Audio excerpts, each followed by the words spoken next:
നൽകണമേ, വേഗം വരണമേ, സ്നേഹം പകരണമേ, ആത്മാവിലൊന്നു തൊടണമേ.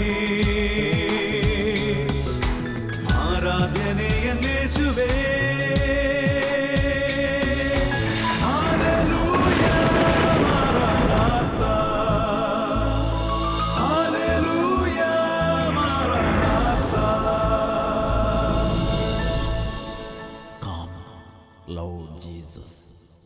പ്രിയപ്പെട്ട സഹോദരങ്ങളെ, 2 ദിനവൃത്താന്തം 27 അധ്യായത്തിൻ്റെ 6-ാമത്തെ തിരുലിഖിതം. അവിടെ ഒരു കുടുംബത്തെക്കുറിച്ച് ദൈവത്തിൻ്റെ വചനത്തിൽ ഒരു അത്ഭുതമായ കാര്യം രേഖപ്പെടുത്തപ്പെട്ടിരിക്കുകയാണ്. അവിടെ നമ്മൾ വായിക്കുന്നത് എങ്ങനെയാണ്? കർത്താവിൻ്റെ ഇഷ്ടമനുസരിച്ച് തൻ്റെ ജീവിതത്തെ ക്രമപ്പെടുത്തിയതിനാൽ യോഥാം പ്രബലനായി. വചനത്തിൽ പറയുകയാണ്, കർത്താവിൻ്റെ ഇഷ്ടം അറിഞ്ഞ് കർത്താവിൻ്റെ ഇഷ്ടമനുസരിച്ച് തൻ്റെ ജീവിതത്തെ ക്രമപ്പെടുത്തിയതിനാൽ യോഥാം പ്രബലനായി. ഹല്ലേലൂയ. ഇവിടെ ഇരിക്കുന്ന ഓരോ ദൈവ പൈതലും അറിയേണ്ട ഒരു ആത്മീയ ദൂതാണിത്. നമ്മുടെ ജീവിതത്തിൽ ഉയർച്ച പ്രാപിക്കാനും നല്ല കാര്യങ്ങൾ നടക്കാനും നല്ല റിസൾട്ട് കിട്ടാനും മാർക്ക് വാങ്ങാനും ഒക്കെ നമ്മൾ അവലംബിക്കുന്ന മാർഗം എന്താണ്? എന്താ നമ്മൾ ചെയ്യണത്? രാവിലെ മുതൽ വൈകുന്നേരം വരെ കഠിനാധ്വാനം ചെയ്യാം. എല്ല് മുറിയെ പണിതാൽ, അവർക്ക് പറ, വചനം അറിയില്ലെങ്കിൽ ഇതൊക്കെ ധാരാളം അറിയാട്ടോ. എല്ല് മുറിയെ പണിതാൽ പല്ല് മുറിയെ തിന്നാം എന്ന് പറഞ്ഞിട്ട് അങ്ങോട്ട് അധ്വാനിക്കുകയാണ്. പഠിക്കുന്ന കുട്ടികൾ പഠിച്ച് ഞായറാഴ്ച പോലും ട്യൂഷന് പോകാൻ തുടങ്ങി. പഠിപ്പിൻ്റെ ആധിക്യം കൂടിയിട്ട് വേദപാഠത്തിന് പോകാൻ സമയമില്ല, പള്ളിയിൽ പോകാൻ സമയമില്ല. ഇനി പള്ളിയിൽ ഇരിക്കുമ്പോഴും അല്ലെങ്കിൽ സന്ധ്യാപ്രാർത്ഥനയ്ക്ക് ഇരിക്കുമ്പോഴും പഠിക്കുന്ന കാര്യങ്ങൾ ഇങ്ങനെ ആലോചിച്ചുകൊണ്ടിരിക്കുക. ബിസിനസ്സുകാരാണെങ്കിൽ സന്ധ്യാപ്രാർത്ഥനയ്ക്കൊന്നും വീട്ടിൽ കയറാൻ നേരെയില്ല. കാരണം സദാസമയം ബിസിനസ്സാണ്.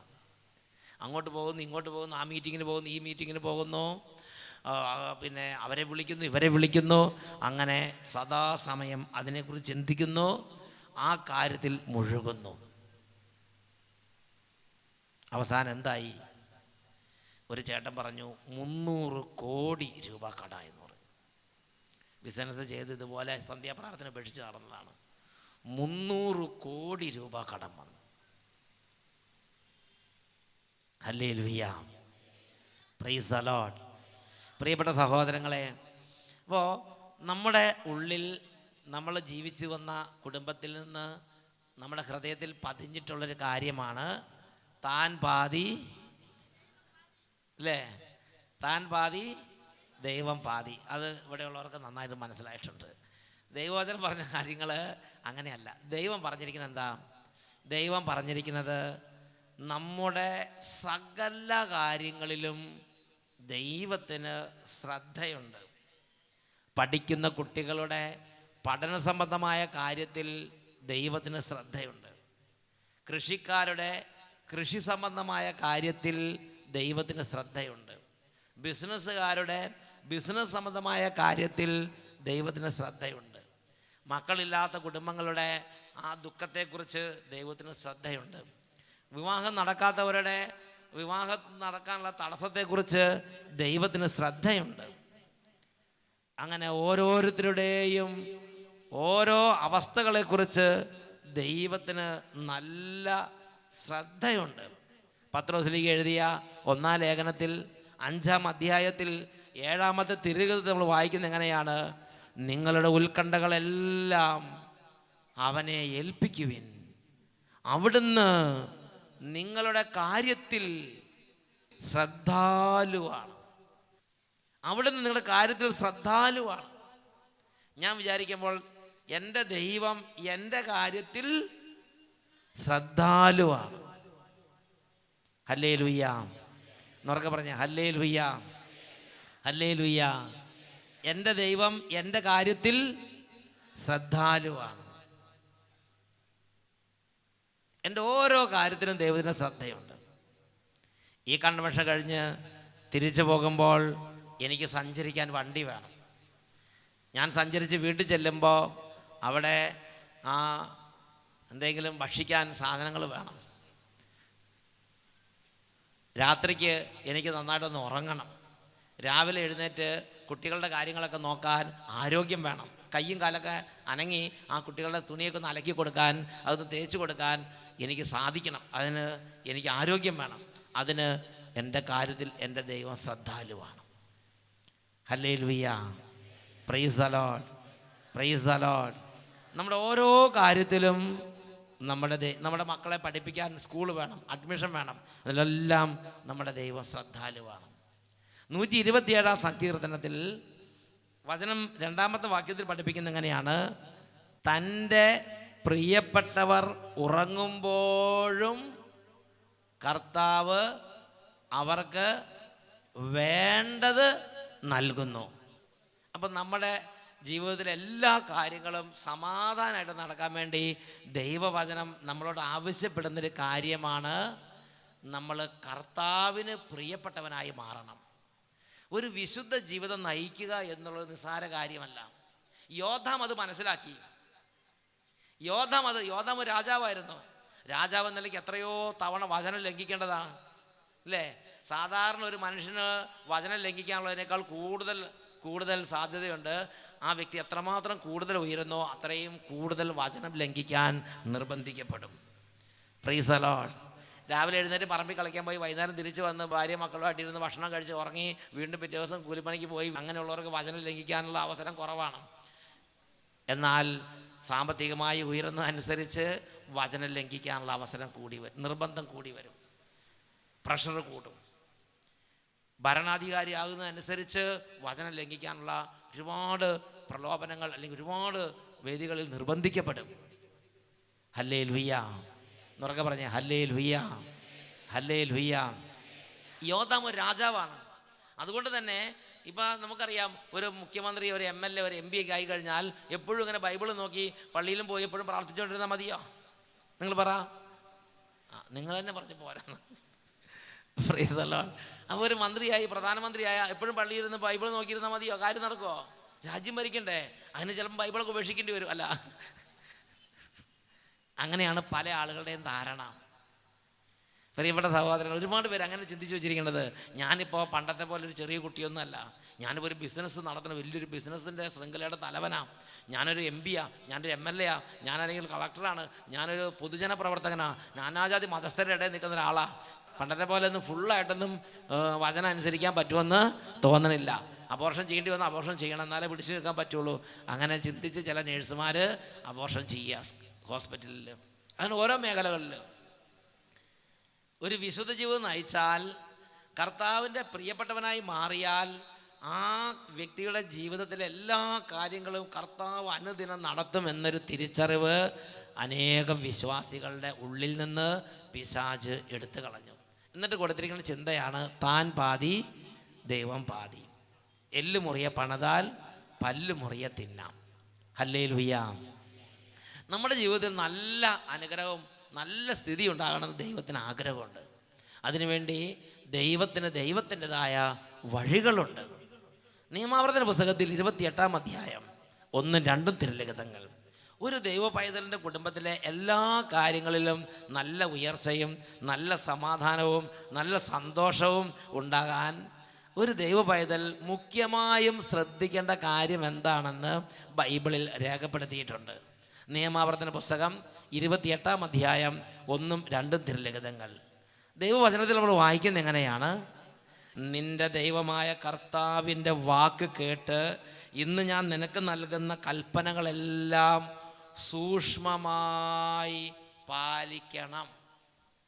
ഇന്ന് നമ്മൾ കൽപ്പനകൾ പാലിക്കുന്നുണ്ട് എന്നുള്ളത് സത്യമാണ്, ശരിയല്ലേ? മണ്ടനല്ല. കൽപ്പനകളെല്ലാം നമ്മൾ പാലിക്കുന്നുണ്ട്. അവിടെ ഇവിടെയൊക്കെ ചിരക്കെ തെറ്റിക്കുള്ളൂ. പക്ഷേ ഒരുവിധം തന്നെ കൽപ്പനകളെല്ലാം നമ്മൾ പാലിക്കുന്നുണ്ട്. പക്ഷെ നമുക്ക് അഭിവൃദ്ധി ഉണ്ടാകുന്നില്ല. എന്താ കർത്താവ് പറഞ്ഞിരിക്കുന്നത് അറിയാവോ? നമ്മൾ ദൈവവചനം പാലിക്കുമ്പോൾ തക്കോ തായോ നോക്കിയാണ് തരം നോക്കിയാണ്, സാഹചര്യം നോക്കിയാണ് ദൈവവചനം പാലിക്കുന്നത്. എൻ്റെ കർത്താവിൻ്റെ വചനം അണുവിട വ്യത്യാസം കൂടാതെ എൻ്റെ കർത്താവിൻ്റെ വചനം സൂക്ഷ്മമായി പാലിക്കണം എന്ന് നിർബന്ധ ബുദ്ധി നമുക്ക് കുറച്ച് പേർക്കേ ഉള്ളൂ. ഒരു നിർബന്ധ ബുദ്ധി വേണം. എന്താ നിർബന്ധ ബുദ്ധി? എൻ്റെ കർത്താവിൻ്റെ വചനം സൂക്ഷ്മമായി പാലിക്കണം. സൂക്ഷ്മമായി പാലിക്കുക എന്ന് പറഞ്ഞാൽ എന്താ അർത്ഥം? സൂക്ഷ്മമായി പാലിക്കുക എന്ന് പറഞ്ഞാൽ ഇടം വലം അത് വ്യത്യാസമില്ലാതെ കറക്റ്റായിട്ട് പാലിക്കണം. അപ്പം നിങ്ങൾ ഒരു ചെക്കിൽ ഒപ്പിടുക എന്ന് വിചാരിക്കുക, ഒരു ചെക്ക് എഴുതി കൊടുക്കാമെന്ന് വിചാരിക്കുക. ചെക്ക് എഴുതി കൊടുക്കുമ്പം അതിനകത്ത് 3-4 കാര്യങ്ങൾ ചെയ്യാനുണ്ട്. ഡേറ്റ് എഴുതണം, പിന്നെ ഒപ്പിടണം, തുക എഴുതണം, അക്കത്തിൽ എഴുതണം, അക്ഷരത്തിൽ എഴുതണം. അതെല്ലാം നിങ്ങൾ ചെയ്യുന്നുണ്ട്. തുക എഴുതുന്നുണ്ട്, ഡേറ്റ് ഇടേണ്ട സ്ഥലത്ത് തുക എഴുതി വെച്ചു, തുക എഴുതുന്ന സ്ഥലത്ത് ഡേറ്റ് എഴുതി വെച്ചു, അക്കത്തിൽ എഴുതുന്ന സ്ഥലത്ത് ഒപ്പിട്ട് വെച്ചു, പിന്നെ താഴത്തെ സ്ഥലമുണ്ട് അവിടെ നേരെ അക്കത്തിൽ എഴുതി വിട്ടു. ആ ചെക്ക് പാസ്സാകുമോ? പാസ്സാകുമോ? നമുക്ക് തോന്നിയതുപോലെ ചെയ്യാം, സൂക്ഷ്മമായി കറക്റ്റായിട്ടും ചെയ്യാം അല്ലേ? കറക്റ്റായിട്ട് ചെയ്യാന്ന് പറഞ്ഞാൽ എന്താ അർത്ഥം? പ്രോപ്പറായിട്ട് ഓരോന്നും അതാത് സ്ഥലത്ത് അതാതിൻ്റെ വിധത്തിൽ തന്നെ ചെയ്യണം. Hallelujah, hallelujah, praise the Lord, praise the Lord. നമുക്ക് തോന്നിയ പോലെ ചെയ്താൽ മതിയോ? പോരാ, സൂക്ഷ്മമായി നല്ല ശ്രദ്ധിച്ച് ചെയ്യണം. അതുപോലെയാണ് വചനം പാലിക്കേണ്ടത്. വചനം പാലിക്കുമ്പോൾ സൂക്ഷ്മമായി വചനം പാലിക്കണം. കർത്താവ് പറഞ്ഞിരിക്കുകയാണ്, നിന്റെ ദൈവമായ കർത്താവിൻ്റെ വാക്ക് കേട്ട് ഇന്ന് ഞാൻ നിനക്ക് നൽകുന്ന കൽപ്പനകളെല്ലാം സൂക്ഷ്മമായി പാലിക്കുമെങ്കിൽ അവിടുന്ന് നിന്നെ ഭൂമിയിലെ മറ്റെല്ലാ ജനതകളെക്കാളും ഉന്നതനാക്കും. നിന്റെ മേൽ ഈ അനുഗ്രഹങ്ങളെല്ലാം ചൊരിയപ്പെടും. നഗരത്തിലും വയലിലും നീ അനുഗ്രഹീതനായിരിക്കും. ഇത് പറയുമ്പോൾ അച്ഛനൊരു അനുഭവം ഓർമ്മ വരുന്നുണ്ട്. അച്ഛൻ്റെ അനുഭവം എങ്ങനെയാണ്? അതായത് ഒരു ദിവസം അട്ടപ്പാടി സെഹിയോൻ ധ്യാന കേന്ദ്രത്തിൽ ഒരു ബുദ്ധിമുട്ടുണ്ടായി. ആ ബുദ്ധിമുട്ടെന്ന് പറഞ്ഞാൽ അവിടെ അടുപ്പില്ലാതെ, അതുകൊണ്ട് ഇങ്ങനത്തെ ഈ ഒരു ചെറിയ ടാർപ്പായൊക്കെ കെട്ടിയിട്ട് 2-3 കല്ലൊക്കെ വെച്ചിട്ട് ഇങ്ങനെ തീ കത്തിക്കുകയാണ്. മഴക്കാലത്ത് ആ വിറകെല്ലാം കൂടെ നനഞ്ഞിട്ട് അതെടുത്ത് വെക്കുമ്പോൾ ആ പുകയെങ്ങനെ പൊങ്ങിയിട്ട് അടുക്കളയിൽ നിന്ന് പണിയുന്നവരുടെ കണ്ണെല്ലാം കൂടെ നല്ല ചോരപ്പഴം പോലെയുള്ള കണ്ണാവും വൈകുന്നേരം ആകുമ്പോഴേക്കും. അത് കാണുമ്പോൾ നമുക്ക് സങ്കടം. നമ്മൾ ധ്യാനത്തിൻ്റെ ശുശ്രൂഷ കഴിഞ്ഞ് കിച്ചണിൽ വരുമ്പോൾ ഈ കണ്ണെല്ലാം അങ്ങനെ ചോരപ്പഴം പോലെ ഇങ്ങനെ ചോന്നിരിക്കും. പുക ഊതി പുക വന്നതാണ്. അപ്പോൾ അത് കണ്ടപ്പോൾ ഒരാൾ പറഞ്ഞു, ഇവിടെ ഇതിന് പകരം ഗ്യാസ് അടുപ്പുണ്ടെങ്കിൽ നല്ലതായിരിക്കും എന്ന് പറഞ്ഞു. അട്ടപ്പാടിലെ ഗ്യാസ് അടുപ്പ് എന്ന് പറഞ്ഞാൽ നമുക്ക് ചിന്തിക്കാൻ പറ്റില്ല. പ്രിയപ്പെട്ട സഹോദരങ്ങളെ, എന്തായാലും ശരി, നമ്മൾ കർത്താവിനോട് പ്രാർത്ഥിച്ചു, കർത്താവേ ഈ മഴക്കാലത്ത് ഈ നനഞ്ഞ വിറകും കൊണ്ടുള്ള ഇത് കുറച്ച് കുറയ്ക്കാൻ വേണ്ടി ഒരു ഗ്യാസ് അടുപ്പ് തന്ന് അനുഗ്രഹിക്കണേ എന്ന് പറഞ്ഞ് കുറേ കാലം പ്രാർത്ഥിച്ചപ്പോൾ ധ്യാനം കൂടി ഒരാൾക്ക് ഒരു തോന്നൽ കർത്താവ് കൊടുത്തു, ഒരു ഗ്യാസ് അടുപ്പ് കൊടുക്കാൻ പറഞ്ഞു. അങ്ങനെ ഒരാൾ പറഞ്ഞു, 1 കുറ്റി ഗ്യാസും പിന്നെ അതിൻ്റെ ഒരു സെറ്റിങ്സ് ചെയ്യാനുള്ള ഒരു തുക ഞാൻ തരാമെന്ന് പറഞ്ഞു. സന്തോഷമായി. അത് 1 ദിവസം 2 ദിവസം അല്ല, മാസങ്ങളോളം പ്രാർത്ഥിച്ചപ്പോഴാണ് 1 കുറ്റി ഗ്യാസും അത് കണക്ട് ചെയ്യാനുള്ള സംഖ്യയും ഒരാൾ വഴി ദൈവം തന്നത്. സന്തോഷമായി. നമ്മൾ ദൈവം തന്നതായിട്ട് സ്വീകരിച്ചു, ദൈവത്തിന് നന്ദി പറഞ്ഞു. അങ്ങനെ ആ ഗ്യാസ് അടുപ്പ് ഫിറ്റ് ചെയ്യാനുള്ള, നമ്മൾ അട്ടപ്പാടിയിൽ നിന്ന് ഫിറ്റ് ചെയ്യാനുള്ള ആളുകളില്ല, അതിന് പൈപ്പെല്ലാം കൊടുന്ന് ഒരു സെപ്പറേറ്റ് ബോക്സ് സെപ്പറേറ്റ് സ്ഥലത്ത് കുറ്റി വെച്ചിട്ട് പിന്നെ പൈപ്പിലൂടെ ഗ്യാസ് കൊടുക്കണം എന്നൊക്കെയാണ് പറഞ്ഞിരിക്കുന്നത്. എന്തായിക്കോട്ടെ, നമുക്ക് പരിചയമില്ലാത്ത മേഖലയാണ്. അതിൻ്റെ ആളുകളെ ചോദിച്ചപ്പോൾ ഒരു ഏജൻസി വന്നു, പാലക്കാട് നിന്ന് വന്ന് ചെയ്തു തരാമെന്ന് പറഞ്ഞു. അവർ വന്ന് നോക്കിയിട്ട് പറഞ്ഞു, ഇത് അധികം ബുദ്ധിമുട്ടൊന്നുമില്ല, രാവിലെ 6 മണിക്ക് തുടങ്ങിയ വൈകുന്നേരം 6 മണിയാകുമ്പം അടുപ്പ് ഉദ്ഘാടനം ചെയ്യാമെന്ന് പറഞ്ഞു. വെള്ളിയാഴ്ച വരെ ധ്യാനമാണ്, ശനിയാഴ്ചയാണ് ആകെ ഒഴിവുള്ള ദിവസം. ശനിയാഴ്ച രാവിലെ 6 മണിക്ക് തുടങ്ങിക്കോ, വൈകുന്നേരം 6 മണിയാകുമ്പോൾ ഉദ്ഘാടനത്തിന് റെഡിയാക്കണം എന്നൊക്കെ പറഞ്ഞു വിട്ട്. ഞാൻ അതിന് ശേഷം ഒരു ധ്യാനത്തിന്, കുട്ടികളുടെ ഒരു ഓർഫനേജിൽ കുട്ടികളുടെ ധ്യാനത്തിന് പോയി. ശനിയാഴ്ചയാണ്. അത് കഴിഞ്ഞ് പിന്നെ തൊട്ടടുത്തുള്ള വേറൊരു പള്ളിയിൽ പോയി. ഞാനൊരു 10-10:30 ആയി. അപ്പോൾ ഓഫീസിൽ നിന്ന് വിളിച്ചിട്ട് പറഞ്ഞു, അച്ഛാ ഗ്യാസ് അടുപ്പ് ഫിറ്റ് ചെയ്യാൻ വന്നവർ അവർ ചെയ്തതെന്ന് വെച്ചാൽ 6 മണിയായപ്പോൾ പണി തീർന്നില്ല.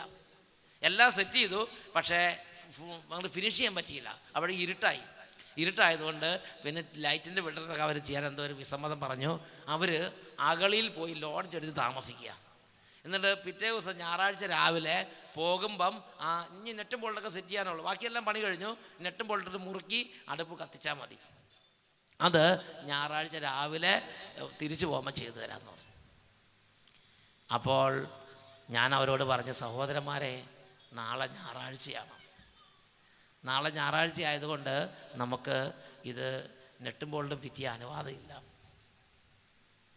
കർത്താവിൻ്റെ ദിവസത്തിൽ ജോലി ചെയ്യാൻ അനുവാദം ഉണ്ടോ? പറ. നിങ്ങളെന്താ മിണ്ടാതിരിക്കുന്നത്? ഇത് നിങ്ങളെ സംബന്ധിച്ച് തീരെ നിസ്സാരം. ഇതിനേക്കാൾ വലുതത്ര ചെയ്യണം. പിന്നെ അപ്പം ഞാൻ അവരോട് പറഞ്ഞു, ദൈവമേ, ഞായറാഴ്ച നെട്ടും ബോൾട്ടും ഫിറ്റ് ചെയ്യാൻ അനുവാദമില്ല. അതായത് ശനിയാഴ്ച രാത്രി 12 മണി തൊട്ട് ഞായറാഴ്ച രാത്രി 12 മണി വരെ കർത്താവിൻ്റെ ദിവസമാണ്. നമ്മുടെ അല്ല, നമുക്ക് 6 ദിവസമേ ഉള്ളൂ. 7-ാം ദിവസം നമ്മുടെ അല്ല, അത് ആരുടെയാ? അത് കർത്താവിൻ്റെ. അപ്പം നമുക്ക് 1 ഏക്കർ സ്ഥലമുണ്ട്, അപ്പുറത്തെ ആൾക്ക് വേറെ 2 ഏക്കർ സ്ഥലം അപ്പുറത്തുണ്ട്. നമ്മുടെ അതിർത്തി കഴിഞ്ഞ് അപ്പുറത്ത് കയറി കിടന്ന് പണിയാൻ നമുക്ക് അനുവാദം ഉണ്ടോ? നമുക്ക് കപ്പയിടാനെങ്കിൽ നമ്മൾ ഈ 1 ഏക്കറിനുള്ളിൽ കപ്പയിട്ടോളണം. അപ്പുറത്ത് കയറി കപ്പയും കാച്ചിലും വെക്കാൻ അനുവാദം ഉണ്ടോ? ഇല്ല. അതുപോലെ നമുക്ക് 6 ദിവസമേ ഉള്ളൂ. 7-ാം ദിവസത്തിൽ കയറി കപ്പയും നമ്മൾ കൃഷി ചെയ്യാൻ അനുവാദമില്ല. അത് കർത്താവിൻ്റെയാണ്, അത് കർത്താവിൻ്റെ ദിവസമാണ്. അന്ന് നെട്ടും ബോൾട്ടും ഫിറ്റ് ചെയ്യാൻ പാടില്ലെന്ന് ഞാൻ ഓഫീസിലുള്ളവരോട് പറഞ്ഞു. അപ്പോൾ അവർ പറഞ്ഞു, അച്ഛാ, ഈ നെട്ടും ബോൾട്ടും കിടന്ന് വലിയ പണിയാണ്. മാത്രമല്ല നമ്മൾ ധ്യാനകേന്ദ്രത്തിലുള്ളവരാണ്. ധ്യാനകേന്ദ്രത്തിലുള്ളവർ ഇത് ധ്യാനത്തിന് വേണ്ടി ഒരു നെട്ടും ബോൾട്ടും ഫിറ്റ് ചെയ്യുമെന്ന് പറഞ്ഞ് കുഴപ്പമൊന്നുള്ള കാര്യമൊന്നുമല്ല. അച്ഛന് പത്ര സ്ട്രിക്റ്റാകാൻ നിൽക്കണ്ട. അവർ തിരിച്ചു പോകുമ്പോൾ അത് ഫിറ്റ് ചെയ്ത് പോകും. ഞായറാഴ്ച ധ്യാനം തുടങ്ങും. നെട്ടും ബോൾട്ടും ഫിറ്റ് അടുപ്പില്ലെങ്കിൽ ധ്യാനിക്കാൻ വരുന്നവർക്ക് ഭക്ഷണം കൊടുക്കണ്ടേ? പ്രിയപ്പെട്ട സഹോദരങ്ങളെ, ഞാൻ വലിയ കൺഫ്യൂഷനിലായി. ഞാൻ എന്തായാലും അവരോട് പറഞ്ഞു, ഞായറാഴ്ച നമുക്ക് വർക്ക് വേണ്ടെന്ന് പറഞ്ഞു. അപ്പോൾ അവർ ഓഫീസിൽ നിന്നുള്ളവർ ഈ ഫിറ്റർമാരെ വിളിച്ച് ചോദിച്ചു, അതേ, ഞായറാഴ്ച വർക്ക് വേണ്ടെന്നാണ് നമ്മുടെ അച്ഛൻ പറഞ്ഞിരിക്കുന്നത്. അച്ഛനൊരു മറക്കടമുഷ്ടിയാണ്, അതുകൊണ്ട് നിങ്ങൾ വഴി എന്താണെന്ന് ചോദിച്ചു. അവർ പറഞ്ഞു, നോ പ്രോബ്ലം, ഞങ്ങൾ പാലക്കാടേക്ക് പോയിക്കോളാം. ഞങ്ങൾ എന്നിട്ട് തിങ്കളാഴ്ച വന്ന് ഫിറ്റ് ചെയ്ത് തരാം. പക്ഷേ ഡബിൾ ചാർജ്, വേറെ ചാർജ് വേണം. ഇപ്പോൾ ഈ ശനിയാഴ്ചത്തെ ചാർജ് ഇപ്പോൾ തീരും. ഇനി തിങ്കളാഴ്ച വരണമെങ്കിൽ വേറെ എക്സ്ട്രാ ഇത് വേണമെന്ന് പറഞ്ഞു. ഞാൻ പറഞ്ഞു, എന്ത് ചാർജ് ആയാലും കുഴപ്പമില്ല, ഞായറാഴ്ച വർക്ക് വേണ്ട എന്ന് കർശനമായിട്ട് പറഞ്ഞു. പിന്നെ അപ്പോൾ അവരങ്ങനെ പറഞ്ഞു പോയി. അവർ പറഞ്ഞ പോലെ അവർ പിന്നെ അകളിൽ നിന്ന് പിന്നെ ഞായറാഴ്ച രാവിലെ എഴുന്നേറ്റ് പാലക്കാടേക്ക് പോയി. പിന്നെ തിങ്കളാഴ്ച വീണ്ടും പാലക്കാട് നിന്ന് വന്നു. കുറച്ച് ബുദ്ധിമുട്ടുണ്ടായി, എന്നാലും അവർ വന്നൊക്കെ സെറ്റ് ചെയ്ത് തന്നു. അപ്പോൾ ഓഫീസിൽ ചെന്ന് പറഞ്ഞ പോലെ തന്നെ കൂലി ആദ്യം കൊടുത്തു. ആദ്യം ശനിയാഴ്ചത്തെ നമ്മൾ എഗ്രിമെൻ്റ് അനുസരിച്ചുള്ള പണം ആദ്യം കൊടുത്തു. പിന്നെ തിങ്കളാഴ്ച വന്നതിൻ്റെ കൂലി പിന്നെ കൊടുത്തു. അതിൻ്റെ വേറെ ഇതുണ്ട്, അത് കൊടുക്കണം. അതെല്ലാം കൂടെ കൂടി വേറൊരു കവറിൽ കൊടുത്തു. അവരത് വാങ്ങിക്കഴിഞ്ഞപ്പോൾ അവരുടെ ഉള്ളിൽ പരിശുദ്ധാത്മാവ് പ്രവർത്തിച്ചു. അവർ പറഞ്ഞു, അയ്യോ, ഞങ്ങൾക്ക് ശനിയാഴ്ചത്തെ മാത്രം മതി, തിങ്കളാഴ്ചത്തെ ഞങ്ങൾ ഫ്രീ ആയിട്ട് ചെയ്തിരിക്കുകയാണ്, ഇത് തിരിച്ചു പിടിച്ചോളാൻ പറഞ്ഞു. എന്നോടല്ല, ഓഫീസിൽ. ഞങ്ങളൊന്നും അവിടെ ഇല്ല, നമ്മളിങ്ങനെ ധ്യാന ശുശ്രൂഷയിലാണ്. അപ്പോൾ ഓഫീസിലുള്ളവർ പറഞ്ഞു, വേലക്കാർക്ക് കൂലി കൊടുക്കണം എന്നുള്ളത് കർത്താവിൻ്റെ കൽപ്പനയാണ്, അത് ഞങ്ങൾ തിരിച്ചു വാങ്ങാൻ പാടില്ല. ഞങ്ങളോട് പറഞ്ഞിരിക്കുന്നത് വേല ചെയ്താൽ കൂലി കൊടുക്കണമെന്നാ, ദയവ് ചെയ്ത് കൊണ്ടുപോകണം, ഇതിവിടെ വെക്കാൻ പാടില്ലെന്ന് അവരോട് പറഞ്ഞു. അപ്പോൾ അവർ പറഞ്ഞു, അയ്യോ, ഇത് സത്യമായി കർത്താവിൻ്റെ സ്ഥലം തന്നെയാണ്, ഇത് ഞങ്ങൾ കൊണ്ടുപോയാൽ ഞങ്ങൾ പാലക്കാട് തിരിച്ചെത്തുമെന്ന് തോന്നണില്ല, അതുകൊണ്ട് ഇത് നിങ്ങൾ തിരിച്ച് മേടിക്കണം എന്ന് പറഞ്ഞ് പിന്നെ അവസാനം എന്നെ വിളിച്ച് ഞാൻ പറഞ്ഞു, ഞാനൊരു സൊല്യൂഷൻ പറഞ്ഞു തരാം, കൂലിയായിട്ട് തന്നെ എഴുതുക, അതിനുശേഷം ദശാംശം എന്തെങ്കിലും കൊടുക്കാൻ പറ്റുമെങ്കിൽ അതിൻ്റെ ദശാംശം കൊടുക്കുമ്പോൾ ദശാംശത്തിൻ്റെ റെസീറ്റ് കൊടുത്ത് ക്ലോസ് ചെയ്യാൻ പറഞ്ഞു. അങ്ങനെ അത് സോൾവ് ചെയ്തു. പ്രിയപ്പെട്ട സഹോദരങ്ങളെ, അങ്ങനെ അതങ്ങോട്ട് വിട്ടു. പിന്നെ സംഭവിച്ച കാര്യം എന്താണെന്നറിയോ? പിന്നെ സംഭവിച്ച കാര്യം ഇതാണ്. അതായത് പിന്നെ അന്ന് തൊട്ട് ഇന്നു വരെ അട്ടപ്പാടി സയ്യോൻ ധ്യാനകേന്ദ്രത്തിൽ അടുപ്പ് സംബന്ധമായ ഒരു കാര്യത്തിന് ഒരു സെക്കൻഡ് സമയം ഞാൻ ശ്രദ്ധിക്കേണ്ടി വന്നിട്ടില്ല. ഒക്കെ അങ്ങനെ കയറി വരിക. ഹെൽത്ത് ഇൻസ്പെക്ടർമാർ അല്ലെങ്കിൽ എല്ലാം ഗവൺമെൻറ് പറഞ്ഞ പോലെ തന്നെ ചെയ്യാനുള്ള എല്ലാ തന്നെ ദൈവങ്ങൾ ചെയ്യാം. ഒരു ദിവസം ഒരു മനുഷ്യൻ വന്നിട്ട് പറഞ്ഞു, അതെ, ഇവിടെ ഗ്യാസ് അടുപ്പല്ല വേണ്ടത്, സ്റ്റീം അടുപ്പാണ് വേണ്ടത്, സ്റ്റീം വേണം. സ്റ്റീമെന്ന് നമ്മൾ ജീവിതത്തിൽ കണ്ടിട്ടില്ല. അവർ പറഞ്ഞു, സ്റ്റീം അടുപ്പ് വെക്കണം. ഞാൻ പറഞ്ഞു, എനിക്ക് മനസ്സിലാകുന്നില്ല, ഗ്യാസ് വരെ മനസ്സിലാവും, സ്റ്റീം മനസ്സിലാക്കാൻ മാത്രം ആയിട്ടില്ല എന്ന് പറഞ്ഞു. പ്രിയപ്പെട്ട സഹോദരൻ, ആ ചേട്ടൻ പറയുകയാണെ, അച്ഛൻ ഒന്നും അറിയണ്ട, ഞാൻ ചെയ്തോളാം, അച്ഛൻ ധ്യാനത്തിന് പോക്കോ എന്ന് പറഞ്ഞ് ആ ചേട്ടൻ തന്നെ പോയി കോയമ്പത്തൂർ എവിടെയോ പോയി ഇതിൻ്റെ ഏജൻസീനെ കണ്ടുപിടിച്ച് അവരെ കൊണ്ടുവന്നു. അപ്പോൾ അടുക്കളയൊക്കെ സ്റ്റീമൊക്കെ വെക്കണമെങ്കിൽ ഒക്കെ മൊത്തം ടൈൽസൊക്കെ ഇട്ട് നല്ല നീറ്റാക്കണം. മൊത്തം ടൈൽസ് ഇട്ട് സ്റ്റീം സെറ്റ് ചെയ്തു. അത് ഇഡ്ഡലി ഇറച്ചിയൊക്കെ വേവിക്കണമെങ്കിൽ സാധാരണ ഈ ധ്യാനത്തിന് കൊടുക്കുമ്പം നല്ല എല്ലാ രോഗാണുക്കളും ചത്തുപോകണം, അത് വേവിക്കണം എന്ന് പറഞ്ഞാൽ അതനുസരിച്ച്, കാരണം പബ്ലിക്കിന് സെർവ് ചെയ്യുമ്പം ഗവൺമെൻറ്റിൻ്റെ ഒരു റൂളുണ്ട്, അതനുസരിച്ച് ശരിക്കും പെർഫെക്റ്റായിട്ട് ചെയ്യണം. അതുപോലെ തന്നെ പെർഫെക്റ്റായിട്ട് ഒക്കെ സെറ്റ് ചെയ്ത് ആ മനുഷ്യൻ അതൊക്കെ ചെയ്തിട്ട് അവസാനം എല്ലാം റെഡിയായി. ഇനി അച്ഛൻ വന്നൊന്ന് ഓണാക്കിയാൽ മതി എന്ന് പറഞ്ഞ് എന്നെ വിളിച്ചു. ഒരു സെക്കൻഡ് എനിക്ക് അടുപ്പിന് വേണ്ടി, പിന്നെ അന്നോട്ട് ഇന്ന് വരെ അടുക്കള സംബന്ധമായ കാര്യത്തിൽ എനിക്ക് ഒരു സെക്കൻഡ് എനിക്ക് അത് ആവശ്യമുണ്ട് ഇത് ആവശ്യമുണ്ട് എന്ന് ചിന്തിക്കാനവിടെ വന്നിട്ടില്ല.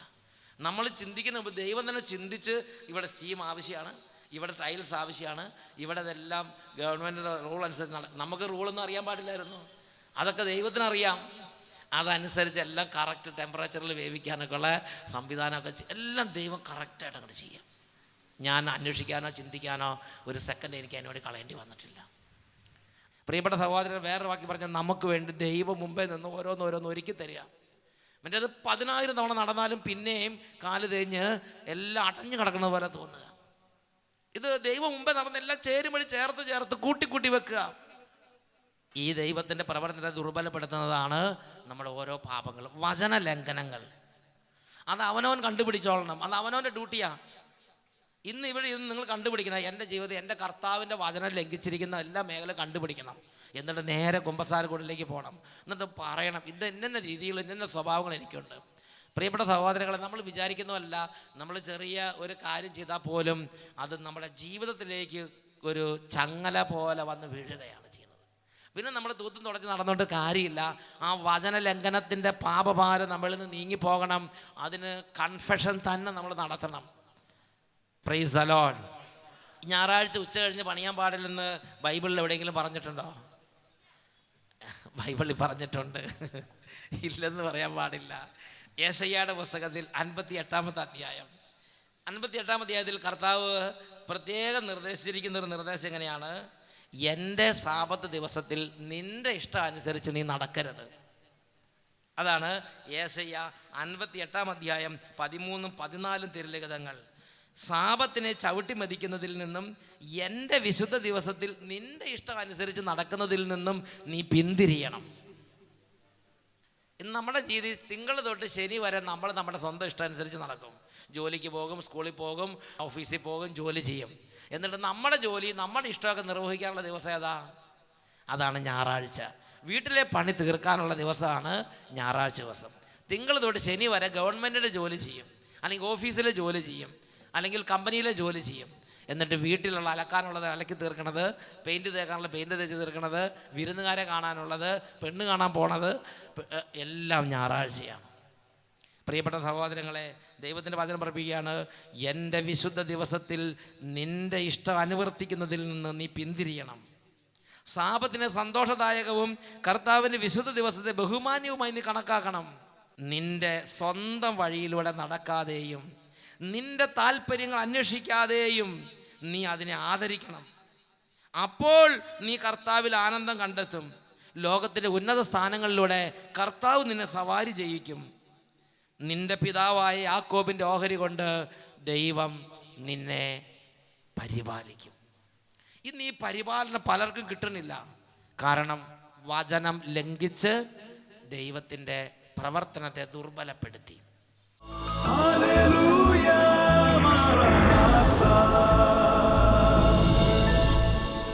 Come, Lord Jesus.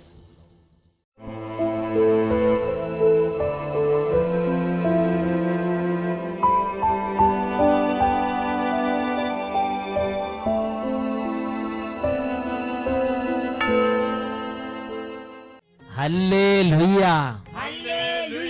ഓരോ ഹൃദയത്തിൻ്റെയും രഹസ്യ വേദനകളെ അറിയുന്നവനാണ് അവിടുന്ന് സ്പർശിച്ചാൽ സകലതും സൗഖ്യം പ്രാപിക്കും.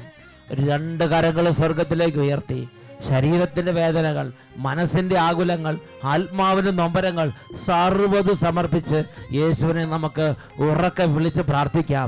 Hallelujah, hallelujah, hallelujah. യേശുവേ, യേശുവേ, യേശുവേ, യേശുവേ, യേശുവേ, യേശുവേ. കൈകൾ ഉയർത്തി ഒരുമിച്ച് ഉറക്കെ വിളിച്ച് പ്രാർത്ഥിക്കുന്നു. യേശുവേ, ഹല്ലേലൂയ, ഹല്ലേലൂയ, ഹല്ലേലൂയ. യേശുവേ, യേശുവേ, യേശുവേ, യേശുവേ, യേശുവേ, യേശുവേ, യേശുവേ, യേശുവേ. ഹല്ലേലൂയ.